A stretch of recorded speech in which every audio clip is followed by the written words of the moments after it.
Bros. Ash here, welcome back to Gents. Maybe with some of these fragrances being announced here lately that are gonna be coming out real soon, you've been thinking to yourself, that just doesn't quite hit it. No, I want something different. I want another Elixir. Well, good for you, dude, because a new one just got announced. We got new fragrances from Guerlain, from Carolina Herrera, from Hugo Boss, and also Jean-Paul Gaultier. Yeah, the new fragrances, they just keep on coming, or at least they keep on getting announced and eventually coming. That sounds weird. It's the coming. If you want to find more information on these fragrances I'm going to talk to you about here today, you can find them in the description below at ifragranceofficial.com. They usually have that 411 on the fragrances right before they come out. That way you can see with your own eyes what you're about to smell with your own nose and all that stuff.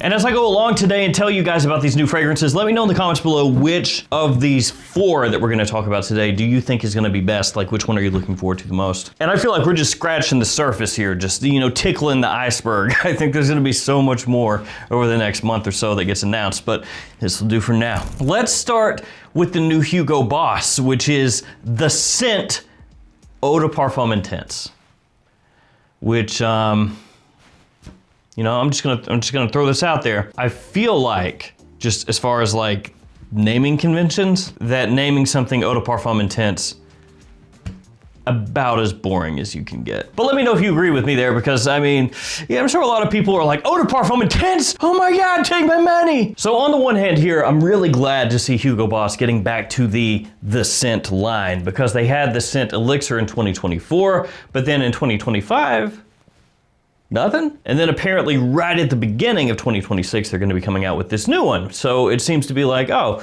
they're recalibrating, right? But getting back to that name again, they did have the Scent Intense back in 2017. So it's kind of like, you know, retreading familiar territory as far as the naming convention and everything else. But let's read about this new one. Boss The Scent Eau de Parfum Intense is a new fragrance for men set to be launched in 2026 under Boss The Scent collection. This amber fruity gourmand fragrance exudes sensuality with its sultry contrasts. The iconic soft scent of the Menenka fruit, specially formulated for Boss, intertwines with the lush, warm amber accord to form a rich and seductive perfume, as sweet as it is rough and intense, that stimulates the senses. So as usual, the write-up doesn't really tell you too much. And yes, the Hugo Boss The Scent bottles have been changed. They themselves have been reformulated, which I don't have any of the new style. Like, I've seen them for a minute now, I just haven't gone out and purchased them. They do look pretty nice compared to the original, I guess. Now, no breakdown on this could not be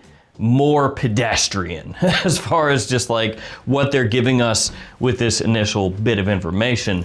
Menenka fruit, amber accord.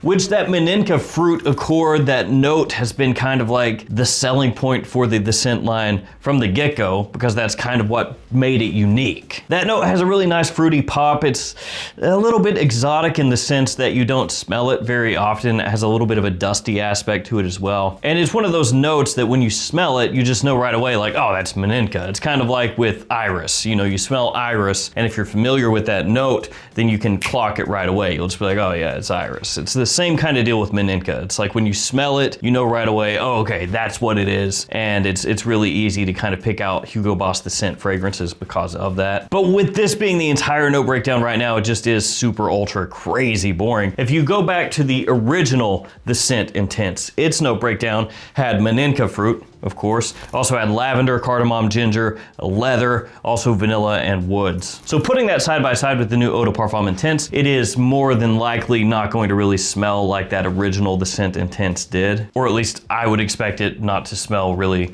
super close to that one. So I'm kind of split here with this announcement. On one hand, I'm really glad to see the scent back, because, you know, the whole year went by, 2025, without a new fragrance release in that line.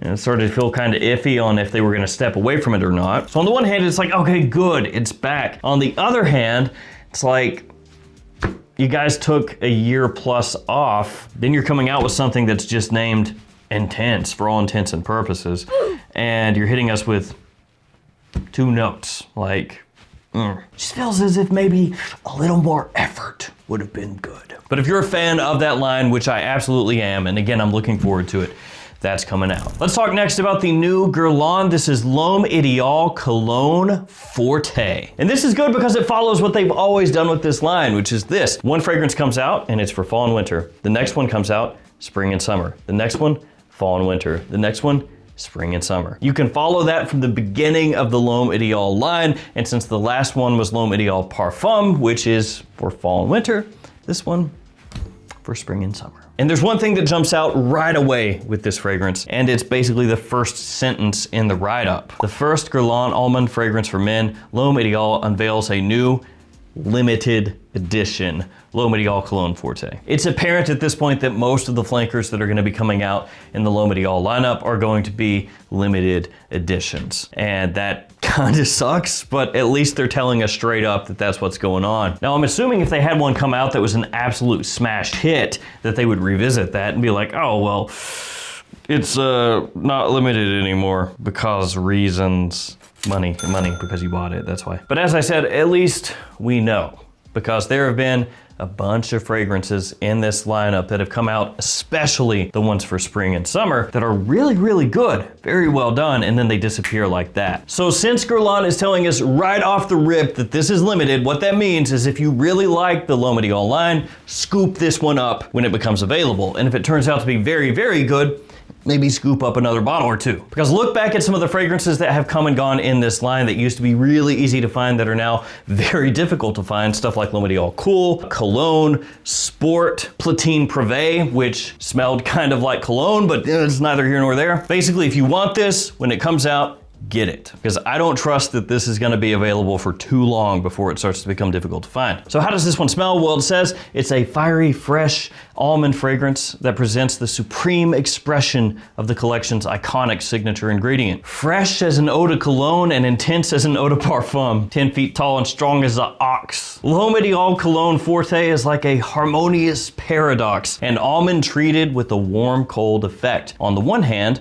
grapefruit in the top notes is like a wave of invigorating freshness. On the other hand, vetiver and frankincense come together to form the base, giving the fragrance a deep woody warmth. Faceted contours, simple lines, the harmonious lines of L'Homme Ideal's historic bottle are inspired by a model taken from the Maison's archives. For the new limited edition, the metallic finish of its square label and the intense gray tone of the fragrance evoke the powerful freshness of this new composition. As has become the norm, the note breakdown is simplified / dumbed down, however you want to call it. Frosted almond and grapefruit along with vetiver and tonka. So they are going with that sort of vibe where you spray it on and it's brisk, it's refreshing, it's vibrant, maybe has like kind of a minty pop, I would assume, since it's a frosted almond. Possible that they use like a little eucalyptus in there as well, though that's obviously not an official note. Sometimes that can give you that sort of nose opening briskness when you first spray your fragrance on. And then as it dries down, warmth, which is going to be that sweetness from tonka,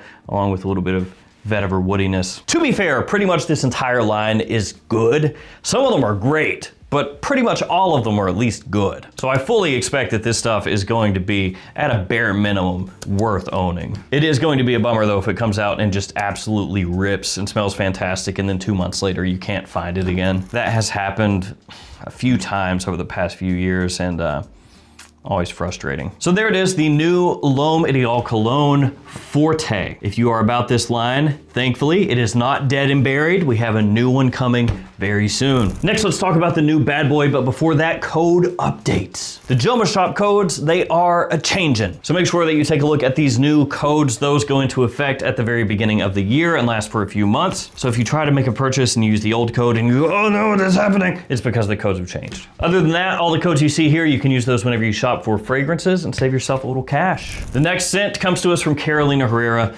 Bad Boy Cobalt Absolute. So they're getting back on the Cobalt train. They already have an Elixir, so they were like, well, what now? Absolute, that is the answer. I kind of like the look of the bottle. It's got like this little gold plaque on the front of it, you know? It's like walking that line between tacky and cool, and I kind of like it. Bad Boy Cobalt Absolute is a new fragrance by Carolina Herrera, launched in 2025. Huh? I mean, I guess technically, yeah, in the US, as of when I'm filming this video, you can't find it, but you can find it in Europe some places now. So it should hopefully pop up pretty soon in the US. But I think for the most part, people are gonna view this as a 2026 release, regardless of it coming out right at the very end of the year. Which, not for nothing, but kind of a weird time to launch a fragrance. Like if it heads into the new year, you know, fine, whatever. You're kind of starting off 2026 and you're gonna start your advertising or marketing or whatever toward that fragrance, right? And kind of try to push it along during the year. But I would think if you're gonna pop one out toward the end of the year, maybe you make it come out like November or October or something like that. That way you try to get like, you know, the Black Friday sales and all that stuff. I don't know. This one is a powerful representation of sensuality and opulence. Bad Boy Cobalt Absolute features duo of lavender and white truffle, elevated by shimmering vanilla and oak wood, dressed in a cobalt blue blitz bottle with elegant gold accents. That's how it reads. I did not screw that up. Bad Boy Cobalt Absolute features duo. That's what it says. It's the sexiest bad boy yet, with its rich, deep, and sensual trail. Although I don't believe that they would put this is not the sexiest one for sure. It absolutely falls behind the other ones, but we gotta do something, so we're putting it out there. Yeah, with it, man. Let's just roll the dice and see what happens. The revitalizing duo of blue, lavender, and sage starts with cool brilliance, leading to the earthy elegance of white truffle. Well, we just talked about that. Golden vanilla and smooth oak provide further sophistication, creating a seductive woody trail that lingers long after you've gone. So thankfully, an actual note breakdown here. So that's cool. First fragrance that's not hitting us with just 2, 3, or 4 notes. Or technically it's been 2 and 4, but whatever. Split the difference, 3 notes. This one has off the top elemi, blue sage, and blue lavender. In the mid, mineral blue oud, geranium, and white truffle. And then in the base, vanilla, oak wood, and vetiver. Now, I'm aware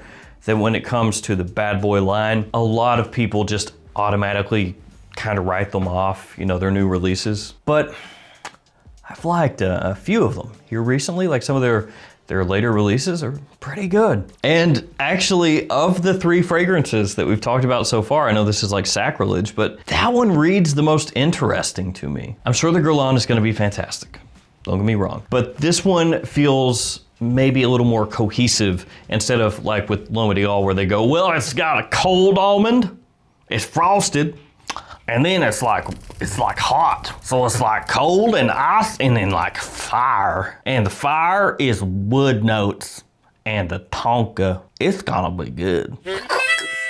But that one sounds more like, oh, okay, cool. Like, it'll be good, I'm sure. This one is a little more je ne sais quoi. I'm not sure exactly what mineral blue oud is, but let's check it out. White truffle, wow, pinky's out. We're being very fancy here. It would not surprise me if this was revisiting back to Bad Boy Cobalt and what made that one very successful, talking about the original one, and then giving it a more robust flair, because maybe Bad Boy Cobalt Elixir did not hit quite the way they were hoping. And with this one leaning into golden vanilla and that mineral blue oud, it wouldn't surprise me if it has some of the aromatic freshness that Bad Boy Cobalt has, but then with a pumped up sweetness underneath, like a really nice, deep, rich sweetness. That mineral blue oud, you know, minerality has become more popular over the last few years. That sort of almost like slate stone kind of like fizziness that some fragrances have. Melding that together with the aromatic side, the fresh side of Bad Boy Cobalt, giving it boosted woody aspects to give it better performance, and then a nice rounded sweetness, could take this one to the next level and have it actually be really, really, really good. So I know a lot of people, Bad Boy, Carolina Herrera, they don't care. But that one I am tentatively really, really hopeful for. After all, it is the sexiest Bad Boy yet. They put that right there. And if they put that in writing, that means it's real. So, yep. The final fragrance, the Elixir. It is Scandal Elixir by JPG. I am a fan of the Scandal line. To me, the best one so far is Absolute. We're gonna take just one. But the original Scandal, that stuff actually works very well. Scandal Le Parfum, also really good. The latest one, Absolute, is not bad, but I would just take the other ones over that one. So, you know, to me, it's like they need to come back on the upswing with this one. Step aboard the decadent, The decadent Gaultier Express. Is that what they're calling it now? The decadent Gaultier Express. Apparently it's a train.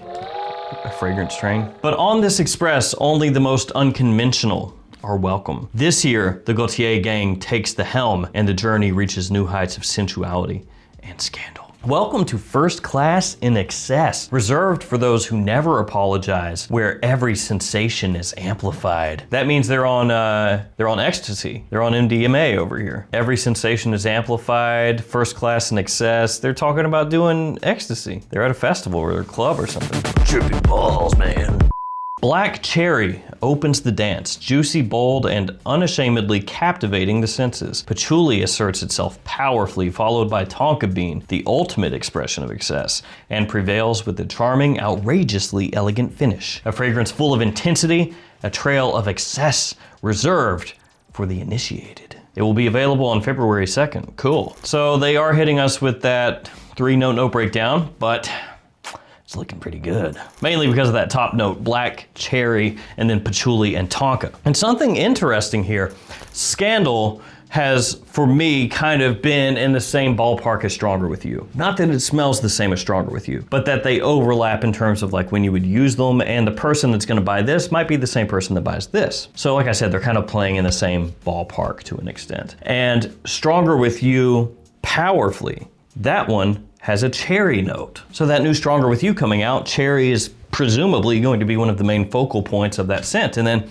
here's the new Scandal, also cherry. Although I guess technically the notes are slightly different because this one is Black Cherry with Scandal Elixir off the top, and Stronger With You powerfully, as of right now, I think is just cherry. I will say though, Stronger With You powerfully has an actual note breakdown, so maybe they need to hop off the Gaultier Express and jot down a couple other notes there, buddy. It is good though to kind of keep your eyes open on some of the new fragrances coming out, some of the big ones, and find similarities between them and see like, well, which way is the wind blowing? Like, what are they trying to push, right? And to see two big releases from two of the biggest designer houses coming out with cherry being a focal point off the top in a men's release, kind of interesting, a little bit different. And I'm not necessarily a betting man, but if I were, I would say that Scandal Elixir, for me, as long as they don't screw it up, obviously, is gonna be right up there with Scandal Absolute. On the one hand, Scandal Absolute gonna hit you with that Mirabelle Plum, that sort of